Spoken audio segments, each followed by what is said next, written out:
cari mikron langsung cari, boleh naik dimanapun.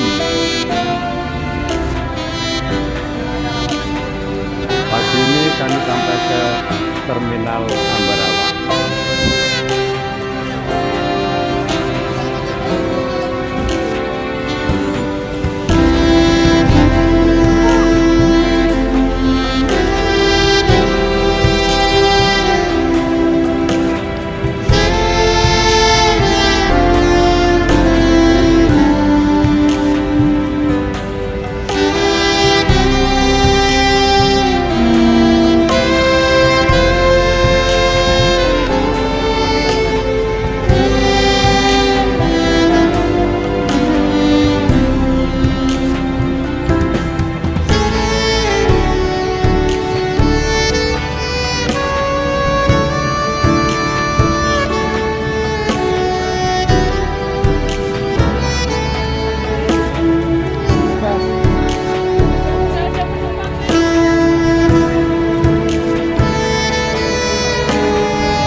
Sampai di Gua Maria Krep, Ambarawa.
dalam nama Bapa dan Putra dan Roh Kudus. Amin.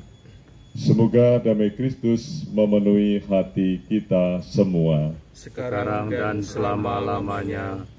Romo, Bapak, Ibu, Saudara, dan yang terkasih dalam Kristus, marilah di pagi hari ini kita kembali menyatakan hormat bakti kita kepada Tuhan Yesus. Dengan itu, marilah kita hening sejenak, kita periksa hati kita masing-masing, supaya kita semua layak menghadap Tuhan pada kesempatan pagi hari ini. Dan bersama rohmu, inilah Injil suci menurut Markus. dimuliakanlah Tuhan. Pada suatu hari Yesus dan murid-muridnya melintasi Galilea. Yesus tidak mau hal itu diketahui orang, sebab ia sedang mengajar murid-muridnya. Ia berkata kepada mereka, Anak manusia akan diserahkan ke dalam tangan manusia, dan mereka akan membunuh para romo, suster, dan juga saudara-saudari yang terkasih, selamat pagi. Selamat pagi. Kita bersyukur bahwa kita telah disertai oleh Tuhan sendiri dalam perjalanan, sehingga sampai di tempat ini masih dalam keadaan sehat dan segar. Saya ingin sejenak mengajak kita untuk melihat pepohonan besar yang ada di komplek ya, Taman Gua Maria di Kerep Ambarawa ini. Kita bisa pastikan bahwa pohon yang sedemikian besar ini mampu kokoh berdiri kuat karena dimulai dari kekuatan akar. Ya. Dari akar tunjang yang masuk ke dalam, itulah yang akhirnya bisa menopang pohon yang sedemikian besar ini, kemudian juga menjadi dasar untuk pertumbuhan berikutnya. Ini mau menunjukkan kepada kita bahwa kerendahan hati menjadi cikal bakal sekaligus modal pertumbuhan dalam banyak hal. Kalau kita merenungkan bacaan Injil pada pagi hari ini, para murid sebenarnya gagal paham tentang apa itu pelayanan, apa itu peran sebagai murid, apa itu sebagai pelaku dari murid seorang guru yang telah memberikan keteladanan kerendahan hati. Para murid malah justru bertengkar, mempertanyakan siapa yang terbesar di antara mereka. Mereka masih ada dalam paham kaum Farisi maupun juga Herodias yang juga mempunyai sisi-sisi lain yang mempengaruhi hidup mereka. Di samping mereka harus bersaing, mereka masih harus menunjukkan jati diri mereka. Padahal konsep pemuritan Yesus bukan demikian. Semakin dia ada dalam posisi yang tinggi, posisi yang terpandang, hendaknya merekalah yang harus menjadi pelayan. Bukan sebagaimana yang mereka pikirkan, kalau orang yang sudah berkuasa, otomatis segala sesuatu telah disediakan dan otomatis segala sesuatu telah menjadi beres. Tidak demikian yang disampaikan oleh Yesus juga kepada kita pada kesempatan ini. Maka Yesus menghadirkan kecil ini, maka kita pun juga boleh belajar dari anak kecil yang mau datang kepada ibu. Kita kan mau berjumpa dengan Yesus melalui Bunda Maria.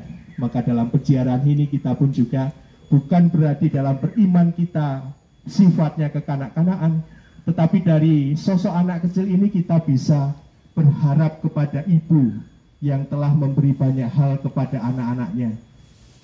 Kadang kalau anaknya sampai merengek-rengek, ibu itu juga pasti juga tidak akan tega melihat permohonan atau permintaan dari anak-anaknya. Bahkan anaknya pun juga mungkin sering bertanya, kayaknya nggak mungkin kalau mama itu tidak punya uang, kan begitu.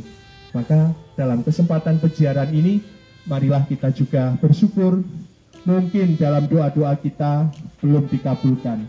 Mungkin dalam doa-doa kita masih juga diharapkan untuk tetap bertekun.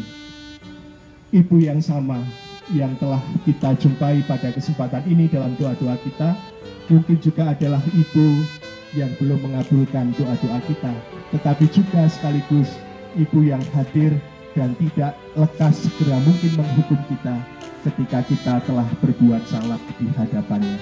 kemuliaan kepada Bapa dan Putra dan Roh Kudus. seperti pada permulaan, sekarang, selalu, dan sepanjang segala abad.